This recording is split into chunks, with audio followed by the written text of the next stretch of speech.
आजीचं बोलणं ऐकून मेघाच्या मनात चलबिचल चालू झाली. आजीला नमस्कार करून ती खोलीत आली. रविराज नव्हता खोलीत म्हणून तिला करमत नव्हतं.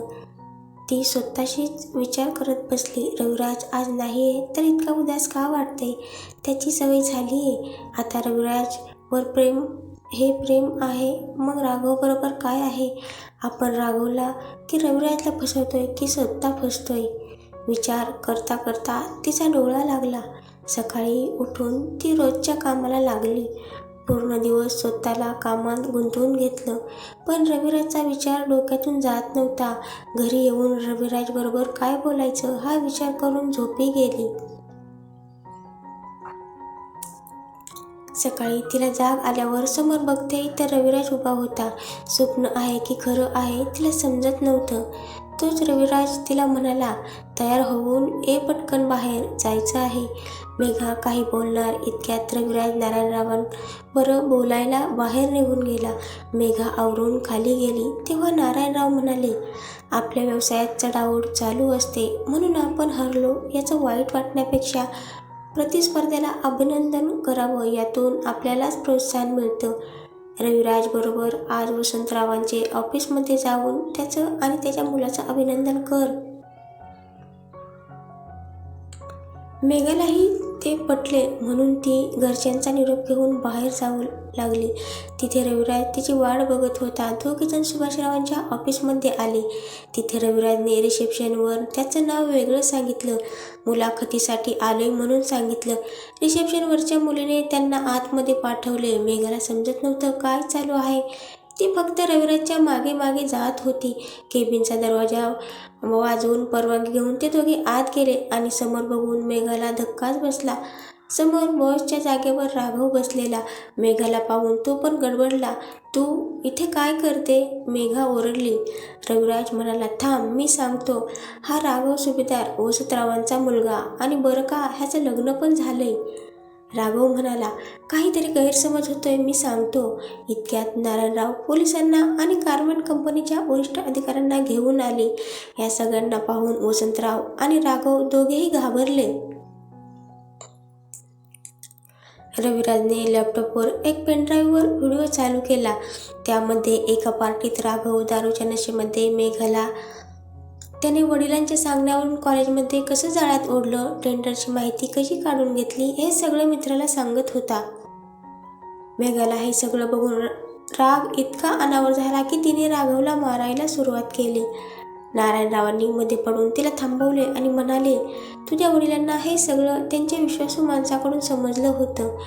ते तुला सांगायचा प्रयत्न करत होते परंतु तू ऐकायला तयार नव्हतीस आणि नेमकी त्यांची तब्येत बिघडली. जेव्हा मी भेटायला गेलो तेव्हा त्यांनी हे मला सांगितलं आणि लग्नाची अट घातली. हे ऐकून मेघाचा धीर सुटला. लहान मुलाप्रमाणे ती रडू लागली. आपण किती चुकीचं वागलोय याची जाणीव तिला झाली. रविराजने तिला सावरलं आणि म्हणाला, मी 2 दिवस हे पुरावे शोधत होतो. वेटर बनून पार्टीत गेलो आणि हे रेकॉर्ड केलं. आपलं टेंडर पास का नाही झालं ते पण इतक्या थोड्याशा फरकाने, म्हणून मला संशय आला. माझे मित्र आणि मी ह्याच कामात असताना समजलं की याचं लग्न पण झालंय. वसंतराव आणि राघव यांना फसवणूक करून टेंडर मिळाल्याबद्दल पोलिसांनी अटक केली. गारमेंट कंपनीच्या वरिष्ठांनी टेंडर मेघाच्या कंपनीला मिळालं असं घोषित केलं. मेघाला काय करू समजत नव्हतं. राघवचा राग येत होता. वडिलांसाठी दुःख झालेलं आणि टेंडर मिळालं म्हणून आनंद झालेला. अशाच विवंचनेत सगळे घरी आले. रविराजने बाबांना विचारलं, हे सगळं मला आधी का नाही सांगितलं? नारायणराव म्हणाले, हे जर आधी सांगितलं असतं तर तुला तुझं प्रेम मिळायला वेळ गेला असता. तुला लग्न करायचं नव्हतं. मेघाबद्दल फक्त सहानुभूती वाटली असती. जा, मेघा वाट बघत असेल. रविराज नारायणरावांना नमस्कार करून खोलीत आला तर समोर मेघा हातात बॅग घेऊन उभी होती. तिच्या डोळ्यातून अश्रू वाहत होते. रविराज हळूच मेघाच्या जवळ जातो आणि तिला विचारतो, अगं काय झालंय, तू असं रडू नकोस. मला तू असं रडताना पाहत नाही ग.